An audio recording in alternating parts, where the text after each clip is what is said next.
പ്രിയപ്പെട്ട കുട്ടികളെ, ഇന്നത്തെ നമ്മുടെ ചർച്ചാ വിഷയം 10ാം ക്ലാസ്സിലെ ഫിസിക്സിലെ എഫക്ട്സ് ഓഫ് ഇലക്ട്രിസിറ്റി അഥവാ വൈദ്യുത പ്രവാഹ തീവ്രത എന്ന് പറയുന്ന ചാപ്റ്ററിലെ സേഫ്റ്റി ഫ്യൂസ്, അപായരഹിത ഫ്യൂസ് എന്ന് പറയുന്ന ടോപ്പിക്കാണ്. നമുക്കറിയാം, വൈദ്യുതി എന്ന് പറയുന്നത് വളരെ ഉപകാരമുള്ള ഒരു ഊർജ്ജരൂപമാണ്. എന്നാൽ അത് വളരെ അപകടഞ്ഞ ഒരു ഊർജ്ജരൂപം കൂടി ആണ്.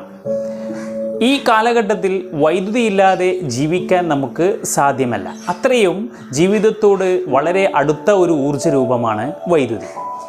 ധാരാളം വൈദ്യുത ഉപകരണങ്ങൾ ഈ കാലഘട്ടത്തിൽ നമ്മൾ ഉപയോഗിക്കുന്നുണ്ട്. എന്നാൽ ഈ വൈദ്യുത അപകടങ്ങളിൽ നിന്നും സംരക്ഷിക്കാൻ ഒരു സംവിധാനം നമ്മുടെ മെയിൻ സ്വിച്ചിൻ്റെ അടുത്ത് സ്ഥിതി ചെയ്യുന്നുണ്ട്. ഈ സംവിധാനമാണ് ഫ്യൂസ്. ഇവിടെ മെയിൻസിനടുത്ത് കാണപ്പെടുന്ന ഈ ഫ്യൂസാണ് നമ്മെ വൈദ്യുത അപകടങ്ങളിൽ നിന്നും സംരക്ഷിക്കുന്നത്. ഇവിടെ നോക്കൂ, ഇത് വിവിധ തരം ഫ്യൂസുകളാണ്. കൂടുതൽ വൈദ്യുതി ആവശ്യമുള്ള ഉപകരണങ്ങൾക്കും സാധാരണ ഫ്യൂസ് ഉൾപ്പെടുത്താറുണ്ട്. ഇവിടെ ചില ഫ്യൂസുകൾ ശ്രദ്ധിച്ചു നോക്കൂ. ട്യൂബ് പോലുള്ള ഇത്തരത്തിലുള്ള ഫ്യൂസുകളാണ് അത്തരം ഉപകരണങ്ങളിൽ ഘടിപ്പിക്കാറുള്ളത്. വൈദ്യുത അപകടങ്ങളിൽ നിന്നും സംരക്ഷിക്കാനുള്ള സംവിധാനമാണ് അപായരഹിത ഫ്യൂസ് അഥവാ സേഫ്റ്റി ഫ്യൂസ്. ഒരു സർക്യൂട്ടിലൂടെ അമിത വൈദ്യുത പ്രവാഹം ഉണ്ടാകുന്നത് മൂലമുള്ള അപകടങ്ങളിൽ നിന്നും നമ്മെയും ഉപകരണങ്ങളെയും സംരക്ഷിക്കാനുള്ള സംവിധാനമാണ് സുരക്ഷാ fuse. Safety fuse is a device which protect us and the appliances from danger when an excess current flow through the circuit. നമ്മൾ വീട്ടിൽ ഉപയോഗിക്കുന്ന തരം ഫ്യൂസുകളാണ് കാറ്റ്രിഡ്ജ് ടൈപ്പ് ഫ്യൂസ്. ഇവിടെ വൈദ്യുതിയുടെ താപഫലമാണ് പ്രയോജനപ്പെടുത്തിയിട്ടുള്ളത്. ഫ്യൂസ് എന്ന് പറയുന്ന ഈ സംവിധാനത്തിലെ പ്രധാനപ്പെട്ട റോൾ വഹിക്കുന്നത് അതിൻ്റെ ഫ്യൂസ് വയറാണ്. എന്താണ് ഈ ഫ്യൂസ് വയറിൻ്റെ പ്രത്യേകതകൾ? ഫ്യൂസ് വയറായി ഉപയോഗിക്കുന്നത് സാധാരണ ടിന്നിൻ്റെയും ലെഡിൻ്റെയും ലോഹസങ്കരമാണ്.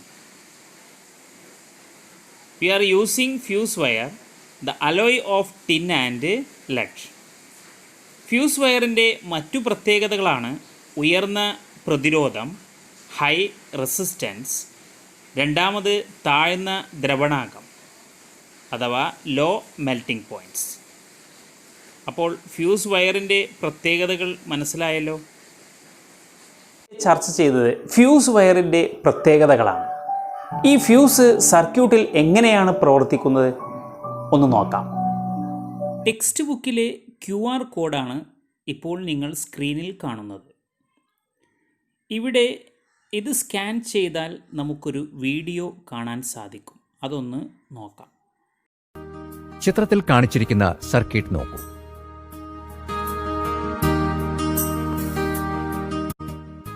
ബൾബിന് താഴെയുള്ള സ്വിച്ച് ഓണാക്കുമ്പോൾ കറണ്ടിന് 2 പാത ലഭ്യമാകുന്നു. ഒന്ന് ബൾബുള്ള പാത, ഇതിൽ ഫിലമെന്റിന്റെ പ്രതിരോധമുണ്ട്. 2 ബൾബിന് സമാന്തരമായി പ്രതിരോധം വളരെ കുറഞ്ഞതോ ഇല്ലാത്തതോ ആയ എസ് എന്ന പാത. സ്വിച്ച് ഇട്ടപ്പോൾ വൈദ്യുതി പ്രതിരോധമുള്ള ബൾബ് വഴി പോകാതെ പ്രതിരോധമില്ലാത്ത പാതയായ സ്വിച്ച് വഴി പോകുന്നു. ഇതുമൂലം കറണ്ട് ക്രമാതീതമായി വർദ്ധിക്കുന്നു, വയറുകൾ ചുട്ടുപഴുക്കുന്നു. ഇത് ഷോർട്ട് സർക്യൂട്ടാണ്. ഇത് നോക്കൂ. ഇവിടെ മെയിൻ സർക്യൂട്ടിലെ 2 കമ്പികൾ തമ്മിൽ കൂട്ടിമുട്ടിയപ്പോഴും പ്രതിരോധമില്ലാത്ത പാത ഉണ്ടായതിനാൽ കറണ്ട് ക്രമാതീതമായി വർദ്ധിച്ചതാണ് സ്പാർക്ക് ഉണ്ടാകാൻ കാരണം. വീടുകളിലും മറ്റും ഒരു സർക്യൂട്ടിന് താങ്ങാവുന്നതിലുമധികം ഉപകരണങ്ങൾ പ്രവർത്തിപ്പിച്ചാലും സർക്യൂട്ടിൽ കറണ്ട് ക്രമാതീതമായി വർദ്ധിക്കും. ഇതാണ് ഓവർലോഡിംഗ്. ഓവർലോഡിങ്ങും ഷോർട്ട് സർക്യൂട്ടും മൂലം സർക്യൂട്ടിൽ തീപിടുത്തവും മറ്റുമുണ്ടാകും. ഇതിൽ നിന്നും നമ്മെ സംരക്ഷിക്കുന്ന ഉപകരണമാണ് സുരക്ഷാ ഫ്യൂസ്. ഫ്യൂസ് വയറിന് താഴ്ന്ന ദ്രവണാങ്കമാണുള്ളത്. ഫ്യൂസിലൂടെ വൈദ്യുതി പ്രവഹിക്കുന്ന സമയത്തെല്ലാം ഫ്യൂസ് വയറിൽ ചെറിയ അളവിൽ താപം ഉൽപ്പാദിപ്പിക്കപ്പെടുന്നുണ്ടെങ്കിലും ഈ താപം ചുറ്റുപാടുകളിലേക്ക് പ്രേഷണം ചെയ്തു പോകുന്നു. എന്നാൽ ഷോർട്ട് സർക്യൂട്ടോ ഓവർലോഡിങ്ങോ മൂലം ക്രമത്തിലധികം കറണ്ട് സർക്യൂട്ടിലൂടെ ഒഴുകുമ്പോൾ ഫ്യൂസ് വയറിലെ താപം അത്യധികമായി ഉയരുകയും വയർ ഉരുകി സർക്യൂട്ട് വിച്ഛേദിക്കപ്പെടുകയും ചെയ്യും. സർക്യൂട്ടിൽ ഘടിപ്പിച്ചിരിക്കുന്ന ഉപകരണങ്ങളുടെ ആംബിയറേജ് അനുസരിച്ച് വൈദ്യുത പ്രവാഹ തീവ്രതയും വ്യത്യാസപ്പെട്ടിരിക്കും. അതിനാൽ അനുയോജ്യമായ ആംബിയറേജ് ഉള്ള ഫ്യൂസ് വയർ തന്നെ തിരഞ്ഞെടുക്കണം. ഫ്യൂസ് വയർ ഉരുകിപ്പോകുന്ന രണ്ട് സന്ദർഭങ്ങളാണ്, ഒന്ന് ഷോർട്ട് സർക്യൂട്ടും മറ്റൊന്ന് ഓവർലോഡിംഗ്. എന്താണ് ഷോർട്ട് സർക്യൂട്ട്? ബാറ്ററിയിലെ പോസിറ്റീവ് ടെർമിനലും നെഗറ്റീവ് ടെർമിനലും തമ്മിലോ മെയിൻസിലെ രണ്ട് വയറുകൾ തമ്മിലോ പ്രതിരോധമില്ലാതെ സമ്പർക്കത്തിൽ വരുന്നതിനാണ് ഷോർട്ട് സർക്യൂട്ട് എന്ന് പറയുന്നത്. നമ്മൾ സാധാരണ വയറിങ്ങുമായി ബന്ധപ്പെട്ട് നമ്മൾ രണ്ട് വയറുകൾ തമ്മിൽ കൂട്ടിച്ചേർക്കുമ്പോൾ ഒരു സ്പാർക്ക് അവിടെ ഉണ്ടാകാറുണ്ട്, അതായത് ഒരു തീപ്പൊരി ഉണ്ടാവാറുണ്ട്. ഇതാണ് ഷോർട്ട് സർക്യൂട്ട്. എന്നാൽ ഒരു സർക്യൂട്ടിൽ താങ്ങാവുന്നതിലധികം പവറുള്ള ഉപകരണങ്ങൾ പ്രവർത്തിക്കുന്നതാണ് ഓവർലോഡിംഗ്. അപ്പോൾ ഓവർലോഡിംഗ് ഉണ്ടാകുമ്പോഴും ഷോർട്ട് സർക്യൂട്ട് ഉണ്ടാകുമ്പോഴും ഫ്യൂസ് വയർ ഉരുകി പൊട്ടിപ്പോവാറുണ്ട്. ഇനി എന്താണ് ഓവർലോഡിംഗ്, ഷോർട്ട് സർക്യൂട്ട് എന്നത് ഇംഗ്ലീഷിലൊന്ന് പറയാം.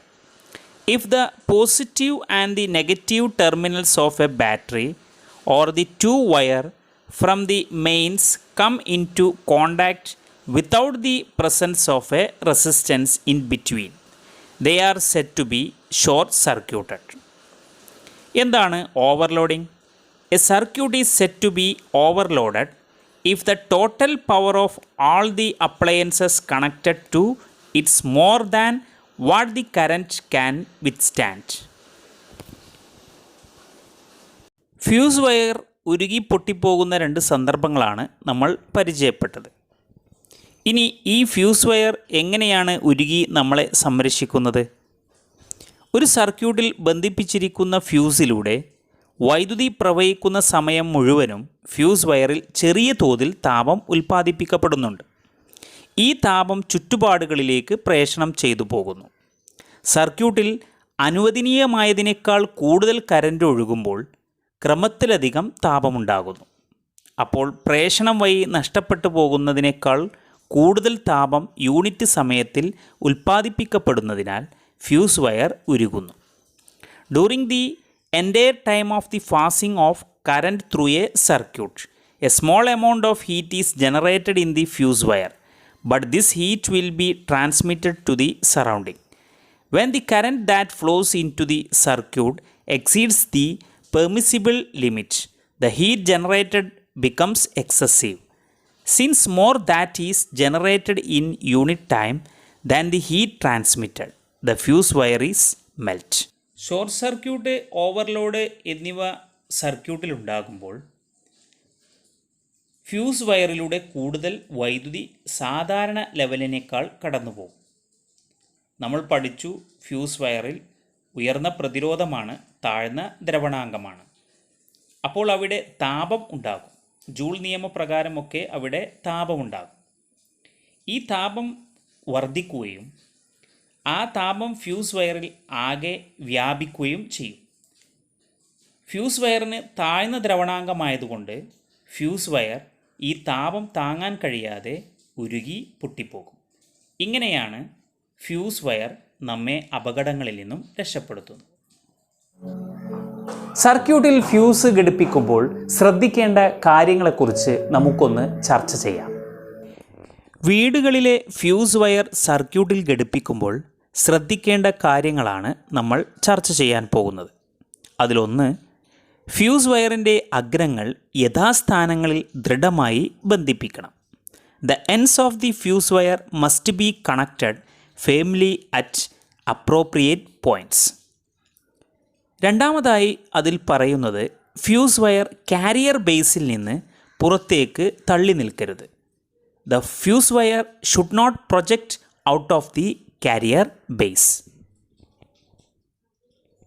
ഫ്യൂസ് വയർ കെട്ടുമ്പോൾ ശ്രദ്ധിക്കേണ്ട അടുത്ത കാര്യമാണ് ആംബിയറേജ് കണ്ടെത്തുക എന്നത്.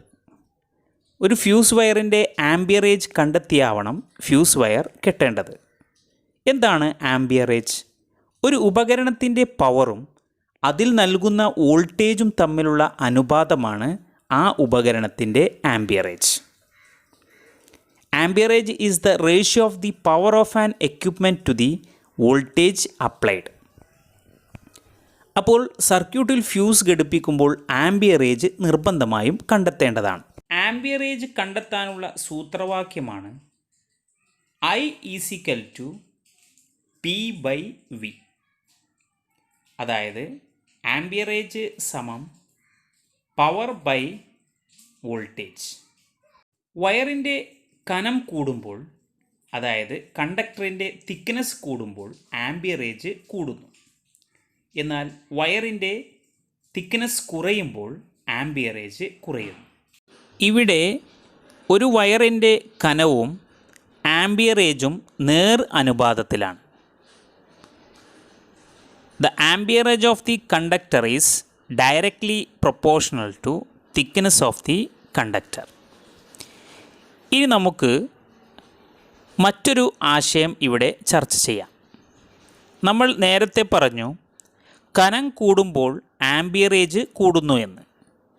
അപ്പോൾ ഫ്യൂസ് കെട്ടുമ്പോൾ ശ്രദ്ധിക്കേണ്ട മറ്റൊരു കാര്യമാണ് നേർത്ത കമ്പി ഉപയോഗിക്കുക എന്നുള്ളത്. ചാലകത്തിൻ്റെ കനവുമായി ബന്ധപ്പെട്ട ഒരു വേർഡാണ് ഗേജ്. എന്താണ് ഗേജ്? ഗേജ് എന്നത് ചാലക കമ്പിയുടെ വ്യാസത്തിൻ്റെ വിൽക്രമമാണ്. Gauge is the reciprocal of the diameter of a conductor. അതായത് ഒരു ചാലക കമ്പിയുടെ കനം കുറയുമ്പോൾ ഗേജ് കൂടുന്നു, ചാലക കമ്പിയുടെ കനം കൂടുമ്പോൾ ഗേജ് കുറയുന്നു. അപ്പോൾ ഗേജും ചാലകത്തിൻ്റെ കനവും വിപരീത അനുപാതത്തിലാണ്. As the gauge is increase, the thickness of the conductor decrease and hence the amperage also decrease. അപ്പോൾ ഗേജ് കുറയുമ്പോൾ ആംബിയറേജ് കൂടുന്നു. ഇവിടെ ഗേജും ആംബിയറേജും വിപരീത അനുപാതത്തിലാണ്. Gauge is inversely proportional to amperage. കനം കുറഞ്ഞ കമ്പിയാണ് ഫ്യൂസ് വയർ കെട്ടാൻ നമ്മൾ ഉപയോഗിക്കേണ്ടത്. അതായത് തിക്നെസ് കുറഞ്ഞ കമ്പി. കനം കൂടുമ്പോൾ പ്രതിരോധം കുറയുകയും, അതായത് റെസിസ്റ്റൻസ് കുറയുകയും ഫ്യൂസ് ഉരുകി പോകുന്ന അവസ്ഥ ഉണ്ടാവുകയും ചെയ്യുകയില്ല. എന്നാൽ കനം കുറയുമ്പോൾ, തിക്നെസ് കുറയുമ്പോൾ ഫ്യൂസ് വയറിൻ്റെ റെസിസ്റ്റൻസ് കൂടുന്നു. അപ്പോഴാണ് ഫ്യൂസ് വയറിൽ താപമുണ്ടാവുകയും ഫ്യൂസ് വയർ ഉരുകി പൊട്ടിപ്പോവുകയും ചെയ്യുന്നത്. നമ്മൾ ഇതുവരെ ചർച്ച ചെയ്തത് അപായരഹിത ഫ്യൂസ് അഥവാ സേഫ്റ്റി ഫ്യൂസ്, ഫ്യൂസ് വയറിൻ്റെ പ്രത്യേകതകൾ, ഫ്യൂസ് എങ്ങനെയാണ് സർക്യൂട്ടിൽ പ്രവർത്തിക്കുന്നത്, ഒരു ഫ്യൂസ് സർക്യൂട്ടിൽ ബന്ധിപ്പിക്കുമ്പോൾ ശ്രദ്ധിക്കേണ്ട കാര്യങ്ങൾ. ഈ ആശയങ്ങൾ നിങ്ങൾക്ക് നല്ലതുപോലെ മനസ്സിലായിട്ടുണ്ടാവും. എല്ലാവരും ഈ ആശയങ്ങൾ ആവർത്തിച്ച് പഠിക്കുക. എല്ലാവർക്കും ഉന്നതമായ വിജയമുണ്ടാവട്ടെ എന്ന് ആശംസിച്ചുകൊണ്ടും പ്രാർത്ഥിച്ചുകൊണ്ടും മറ്റൊരു ടോപ്പിക്കുമായി വീണ്ടും കണ്ടുമുട്ടാം. അതുവരേക്കും നന്ദി, നമസ്കാരം.